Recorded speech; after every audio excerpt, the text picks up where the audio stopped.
Hello friends, দেখো এখানে খানিকটা চিংড়ি মাছ নিয়েছি আর আমি এখানে খানিকটা নিয়েছি পেঁয়াজ আদা রসুন পেস্ট করে নিয়েছি। আমি এখন চিংড়ি মাছটা আমি কড়াই তেল দিয়েছি, দেখো বেশ খানিকটা তেল দিয়েছি। এবার চিংড়ি মাছটাকে হালকা করে একটু ভেজে নেব।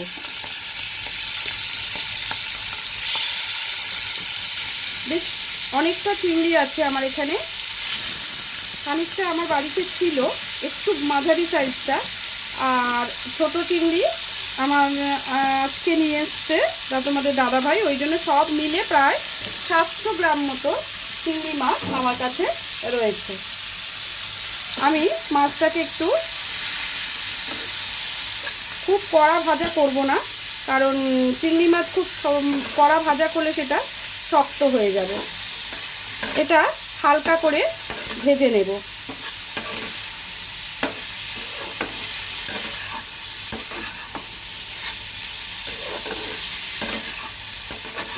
একটু ভাজাটা হতে থাকুক। আমি এতে নুন হলুদ মাখিয়ে ভাজা বসিয়েছি। হ্যাঁ, একটু ভাজাটা হতে থাকুক, তারপরে আমি আবার ঘুরে আসছি। দেখো চিংড়ি মাছগুলো আমার হালকা করে ভাজা হয়ে গেছে। এবার মাছগুলোকে আমি তুলে নেব।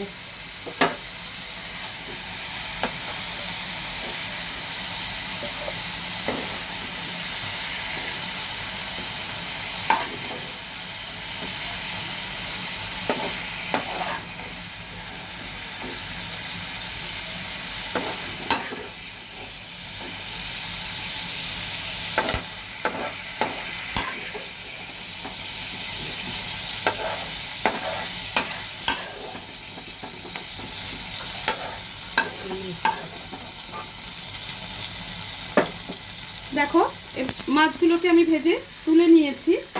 এবারে কড়াতে আর একটু তেল দিয়ে দেবো।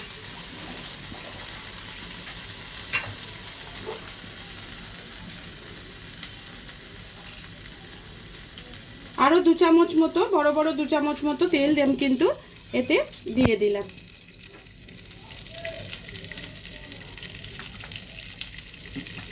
এবার এর মধ্যে আমি এখানে যে পেঁয়াজ আদা রসুন দেখো বেটে রেখেছি, এটা এর মধ্যে আমি দিয়ে দেব।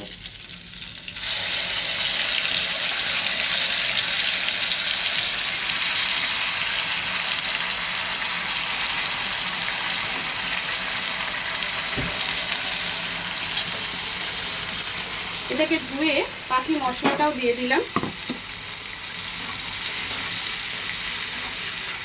এটাকে ভালো করে নাড়তে হবে যতক্ষণ না আদার কাঁচা গন্ধটা চলে যাচ্ছে ততক্ষণ।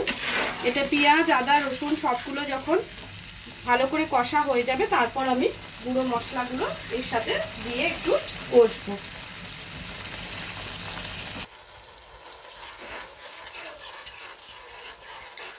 এটা একটু হতে থাক, তারপর আমি ঘুরে আসছি।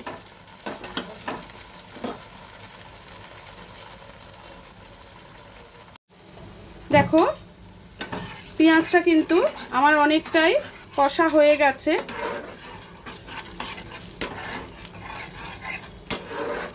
রংটাও দেখো চেঞ্জ হয়ে গেছে। এখন আমি এতে গুঁড়ো মশলাটা মিশিয়ে দেব।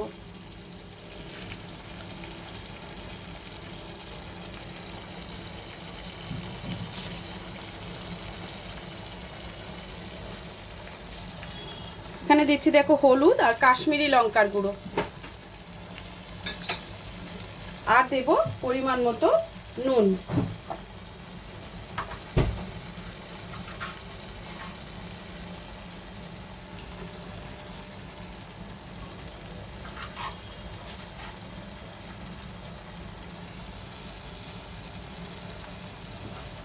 খুব নুন আমি দিইনি। আর দিয়ে দিচ্ছি একটু জিরের গুঁড়ো, সামান্য জিরে গুঁড়ো দিয়েছি।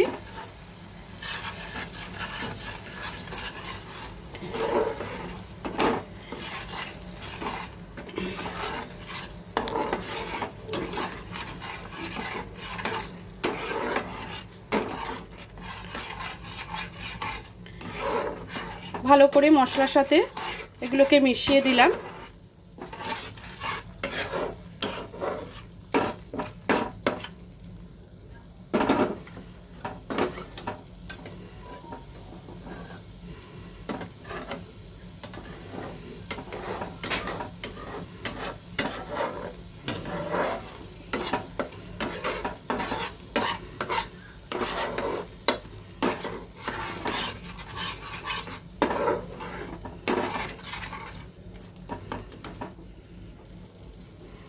আবারও একটু কষে নেব।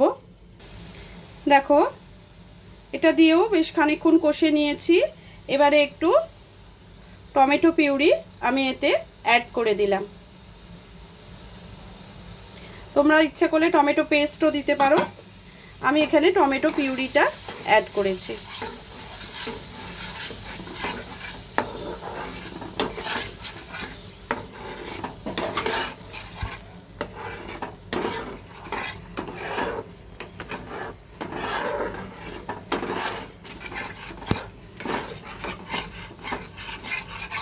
এটাকেও একটু কষে নিতে হবে। খানিকক্ষণ কষে নেওয়ার পর চিংড়ি মাছটা আমরা এতে মিশিয়ে দেব। দেখো টমেটোটা পিউরিটা দিয়েও আমি বেশ কিছুক্ষণ কষে নিয়েছি। এবার দেখো কড়া থেকে মশলাগুলো ছেড়ে যাচ্ছে, তার মানে কষাটা আমার হয়ে গেছে। এবারে আমার এই চিংড়িগুলো এতে দিয়ে দেব, মাছটা দিয়ে এর সাথে ভালো করে নেড়ে নেব। ছোট চিংড়ি হলেও, ছোট চিংড়ি কিন্তু খেতে খুব ভালো লাগে।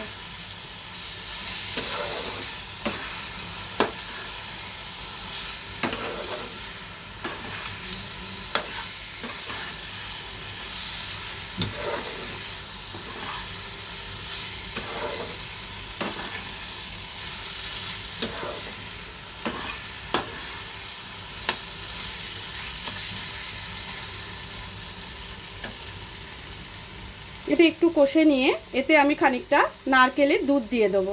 নারকেলের দুধটা আমার কাছে রয়েছে, সেটা ফ্রিজে ছিল বলে না অনেকটা বসে গেছে। তোমাদের আমি দেখাচ্ছি।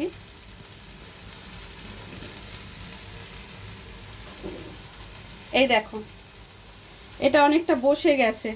এইটাকে আমি একটা কিছুতে ঢেলে একটু জল মিক্সড করে আমি এই এতে দিয়ে দেব। এটা একটু কষাটা হোক। দেখো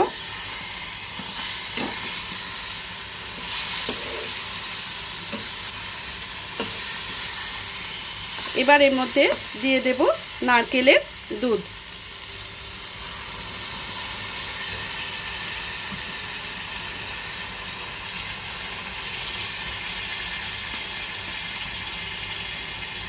বাটিটাকে ভালো করে জল দিয়ে ভালো করে দুধটা যেটা নিচে লেগে আছে ধুয়ে একেবারে দিয়ে দিলাম। তার সঙ্গে আরেকটু জলও আমি দিয়ে দিলাম।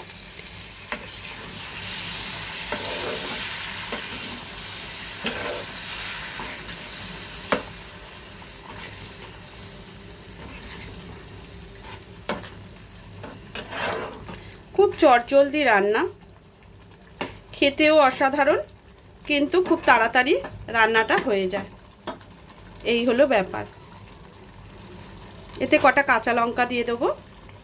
দেখো এর মধ্যে কটা কাঁচা লঙ্কা আমি দিয়ে দিলাম।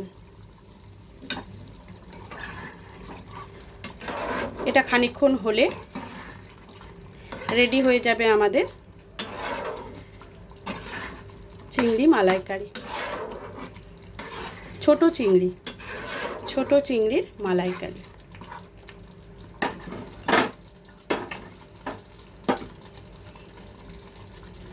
এটা কিছুক্ষণ হোক, তারপর আমরা ঘুরে আসছি।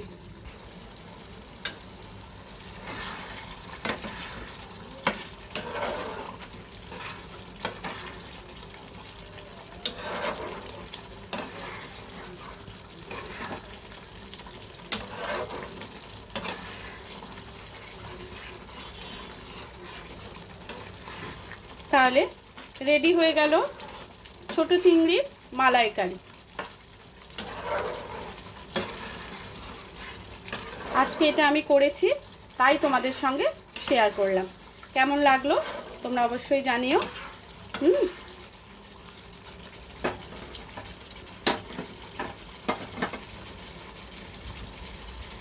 আমি সার্ভ করে তোমাদের দেখাচ্ছি। দেখো ছোট চিংড়ির মালাইকারি আমি তোমাদের বললাম সার্ভ করে দেখাবো, দেখো কেমন লাগছে। এটা খুবই ভালো হয়, তোমরা নিশ্চয়ই জানো, এবং আমি যেভাবে করি তোমাদের দেখালাম। রেসিপিটা কেমন হয়েছে অবশ্যই জানাবে। আজকের মতো ভিডিওটা এখানে শেষ করলাম, টাটা।